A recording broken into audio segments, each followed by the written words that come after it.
Hello all. Today we are going to cover the topic population growth and growth forms. So let me tell you what is population. So population is the number of individuals of a species in a defined place and time. So coming to the characteristics of populations. The main characteristics of populations is the population size and the density, the dispersion and the age distribution. So here we observe some changes in populations, that is growth and declining. Growth refers to the expansion of species where the populations lead to evolution of new species, whereas declining means the shrinking of species. That means the populations lead to extinction. So what happens is because of declining in population, it may result in small population and they may result in narrowly specialized species.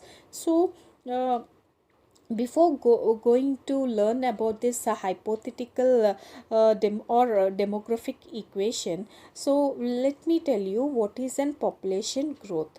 So the term population growth refers to how the number of individuals in a population increases with time. This growth is controlled by the rate at which new individuals are added to the population, that is the birth rate, and the rate at which individuals leave the population, that is the death rate. Here the population growth does not occur continuously in field populations. The population grows from small beginning until it arrives some form of equilibrium with the environment. So populations have characteristic patterns of increase called population growth forms. Such growth forms represent the interaction of biotic potential and environmental resistance. Population growth occurs when birth rates exceed death rates or immigration exceeds emigration. Population size may be regulated by physical factors, that is weather, water and some nutrient availability, and by biological factors like food availability, predators, parasitoids and the factors that affect population density are density dependent or density independent. Here the independent and dependent factors are important in regulating population, and it helps in keeping populations at equilibrium. So here coming to the population growth, these population growth can be explained by using this demographic equation, that is delta n is equal to plus b plus I minus D minus E, where B is the birth rate, I is the immigration rate, D is the death rate and E is the emigrants.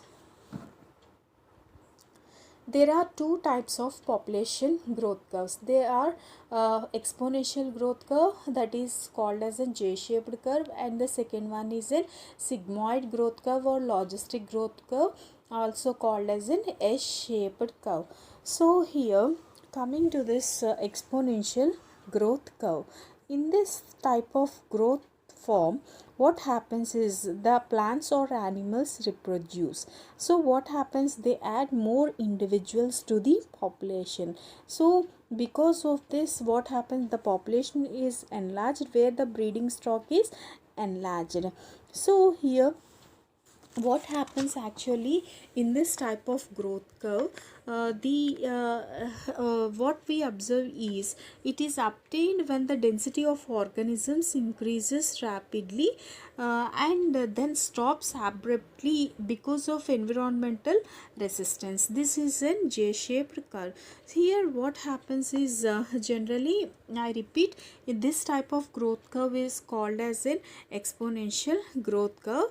So what happens is this type of growth curve is called as an J-shaped growth curve. What happens is it is obtained when the density of organisms increases rapidly and then stops abruptly. So here the following equation exhibits the J-shaped growth curve, that is dn by dt is equal to Rn, where dn by dt represents the change in population, whereas R is the biotic potential and N is the population size.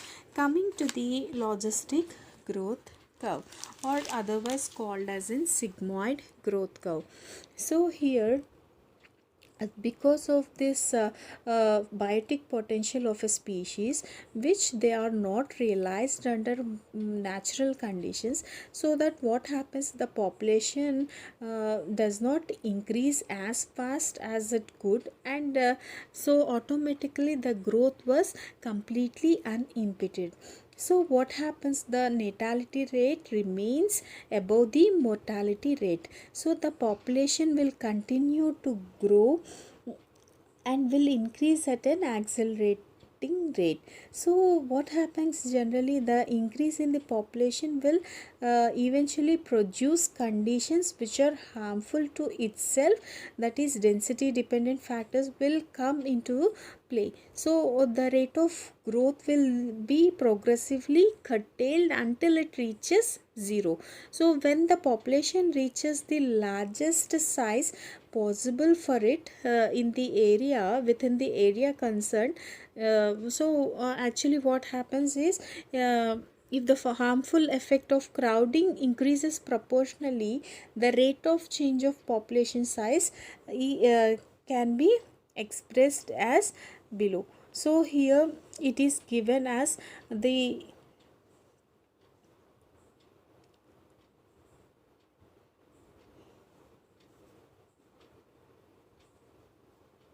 dn by dt is equal to Rn into k minus n by k, where dn by dt is the rate of change in population size, R is the biotic potential, n is the population size, k minus n by k is the represents the environmental resistance. Here what happens is, here R is the biotic potential per generation, n is the size of the population at any moment, and k is the ultimate maximal size possible for the population in the given area.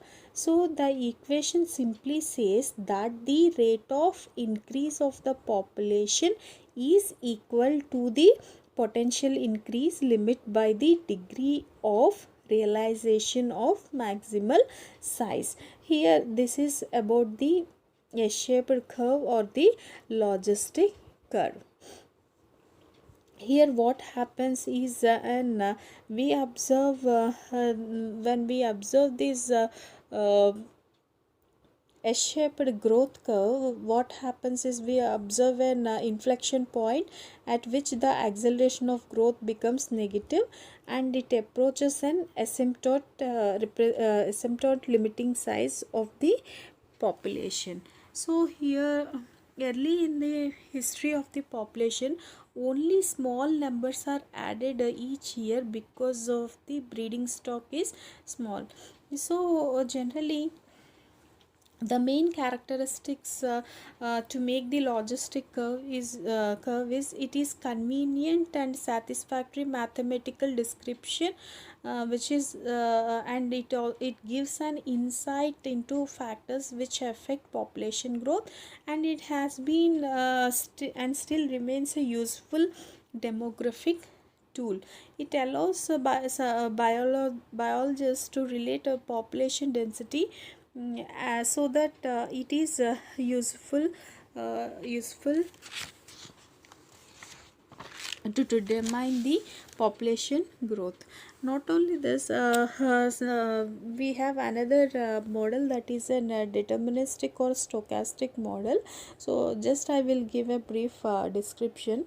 So here what happens is, in this stochastic or deterministic model, here what happens is, this is one of the simulation model which are often it is computerized. So models of this type is very sophisticated and are used to predict some complex patterns as the weather and economic growth and even human behavior. So this deterministic models is used for determining or predicting the weather, economic growth and human behavior.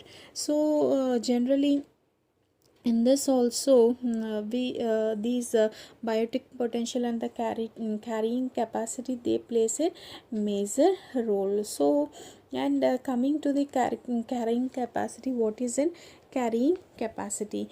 The carrying capacity of a biological species is in an environment is the maximum population size of the species that the environment can sustain indefinitely, given the food, habitat, water and other necessities which are available in the environment. In population ecology, the carrying capacity is defined as the environment's maximal load, right?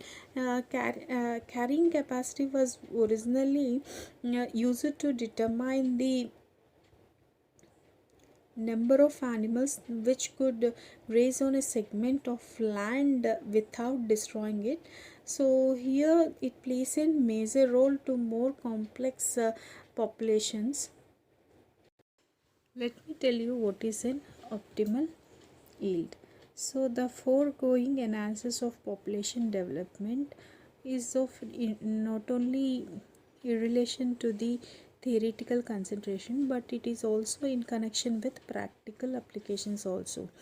In the exploitation of natural populations, either plant or animal, a harvest is desired of the largest number of individuals per unit of time, which is possible without permanently impairing the breeding stock. So here what happens is, generally the what is an optimal yield? Optimal yield is, or optimum yield is, an amount of material which can be removed from a population that will maximize biomass or numbers or profit or any other type of optimum on a sustained basis is called as an optimum yield. So here the populations build up by avoiding over exploitation. Sometimes there are advantages in the greater size of individuals. Here the more concentrated populations and the larger number of breeders. So on the other hand, what happens is the allowing too great development of the population results in the disadvantages of overcrowding. So here the optimal level for the population varies widely according to the ecological relations of each species, and the optimal yield is obtained when the rates of reproduction, growth and mortality are adjusted to produce the greatest annual increment with regard to availability and other modifying considerations. So in conclusion, I would like to sum up the some of the is population growth form, as the growth and development of a population is the result of two opposing forces, that is the capacity for reproduction or biotic potential and the capacity for death or environmental resistance. So growth curves of populations demonstrate an sigmoid or a J shape, or the former being more predominant, which can be described mathematically in the form of the logistic equation. The rapid phase of growth rate in both S and J shaped population growth curves is the logarithmic phase, and the equilibrium phase of a S-shaped curve reflects the carrying capacity of the environment. Here this is all about the growth forms.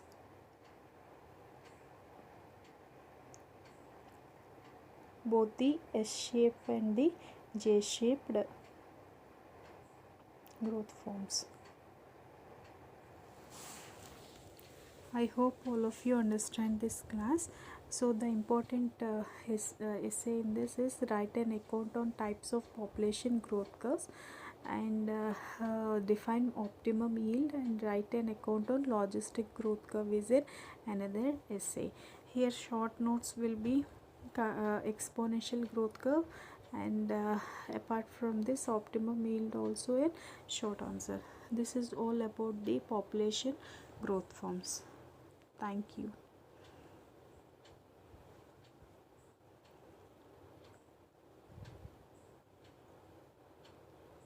Hello all, welcome to today's class.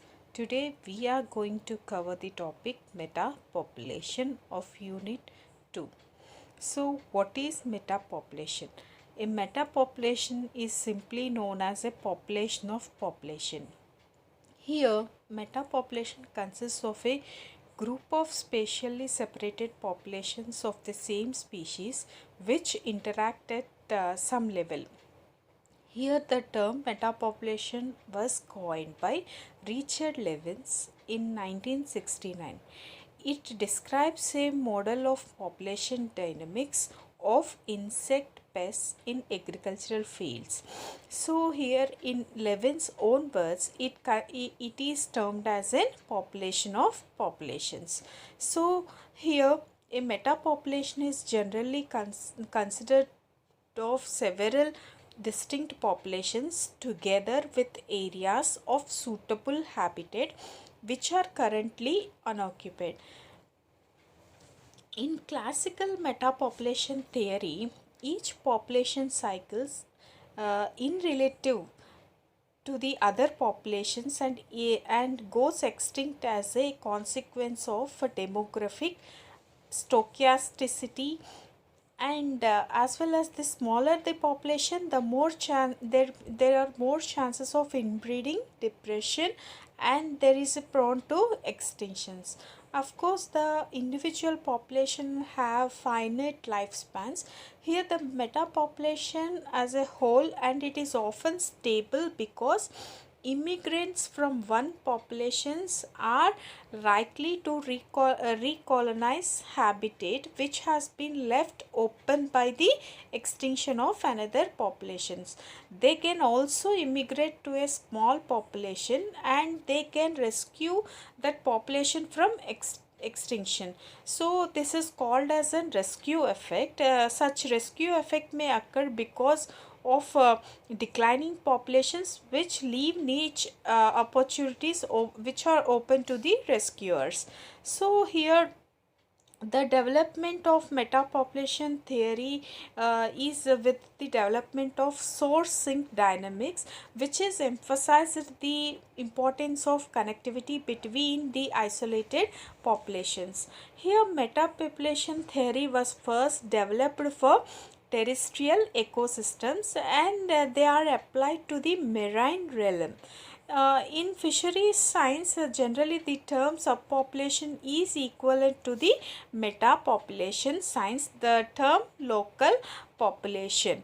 So most marine examples are provided by relatively sedentary species which are occupying discrete patches of habitat with both local recruitment and recruitment from other local populations in the larger metapopulation.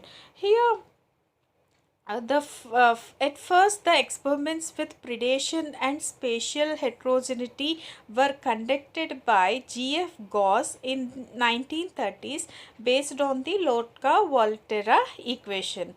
So here you can observe these differences between local population and then meta population. Here the local population is a closed population where the meta population is a open population. Local population has a group of same individuals which are living in same places at a same time, where here the individuals are added only through birth and loses through death, and the interaction takes place within the sub populations, whereas coming to metapopulation, it is an open population, and here the group of same individual lives in different places at the same time.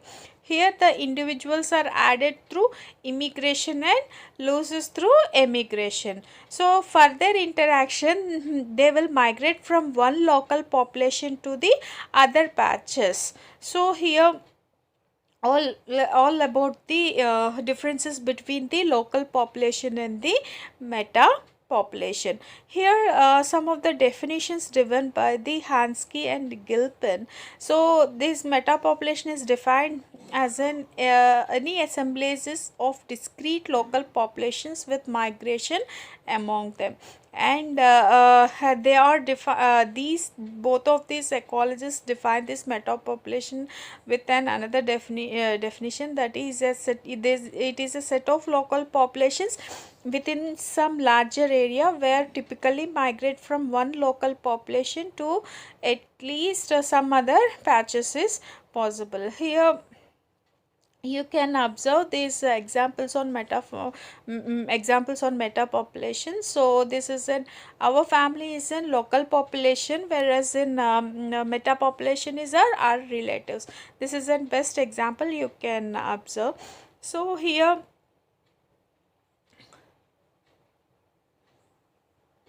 basically according to Hansky, 4 conditions define the meta population. The first condition is for the meta population there is suitable habitat only found in discrete patches, and all subpopulation have a risk of extinction. And the third one is patches are close enough to be recolonized, and the local population growth dynamics are not synchronized. So coming to the dynamics of meta population, generally it is governed by two sets of processes, which processes. The first one is local scale. So here the individuals are present within patches, and the individuals move, and the population changes, and regulation takes place, and it is governed by demographic processes, that is birth and death rate. And regional scale, there will be an interaction between patches, and it is mainly governed by dispersion and colonization. And Harrison, according to Harrison, the types of spatially dynamic population based consists of an classical Levin's metapopulation, mainland island metapopulation, patchy population, and non-equilibrium population. Coming to Levin's model, Levin's original model applied to a metapopulation which is distributed over many patches of suitable habitat with significantly less interaction between patches within a patch. Population dynamics within a patch were simplified to the point where only presence and absence were considered. Each patch in his model is either populated or is either populated. Here the according there will be an mathematical formula, that is an dn by dt is equal to cn 1 minus n minus en. So it is according to him the growth rate will be set by the Levin. So here what happens is in this is a classical model. What happens if we can according to Levin's, in this model we can study all about the higher level of interaction between the individuals within a patch than between patches. And next, coming to the mainland model, mainland model is a large population with smaller satellites, that is an island population which are found from the bigger one. Larger population is treated here as in source, and the satellite population is treated as in sink. It is assumed that a mainland population does not go extinct comparing to this other one. It helps to understand the dynamics of a rescue effect. Here there we can observe the reduction in the extinction rate as the population on islands is recolonized from the source. And the next one is in patch occupying model. So here one major drawback of the Levins model is not deterministic, whereas the fundamental metapopulation processes are stochastics. So here patches are here in patch occupying model. Patches are interconnected through migrations. Here some subpopulations they will go extinct, but the metapopulation persists and can recolonize empty patches. Here the clumped population interprets between patches and it is frequent. So here there is an effect of spatial structure through behavior. So here the spatially explicit model is observed that assume that local population interact only with nearby local population. This type of migration is distant dependent. So this is a spatially explicit model. And spatially implicit model, in this what we observe is all local populations are equally connected and have independent local dynamics. And coming to the spatially elastic model, it is for variation in size of patches, and here the total patch number and their spatial arrangement. Here the models are often complex and rely on detailed data. And next, coming to the non-equilibrium model, it is independent. Here no migration occurs. A long-term extinction rates exceed colonization. Here vacant patches are rarely or never recolonized, and it is not considered as a functional metapopulation. And the divergent evolution takes place since no interaction is there. Here the new species is evolved in the non-equilibrium model. And next, coming to the intermediate model, it is a combination of two or more models is an intermediate model. So here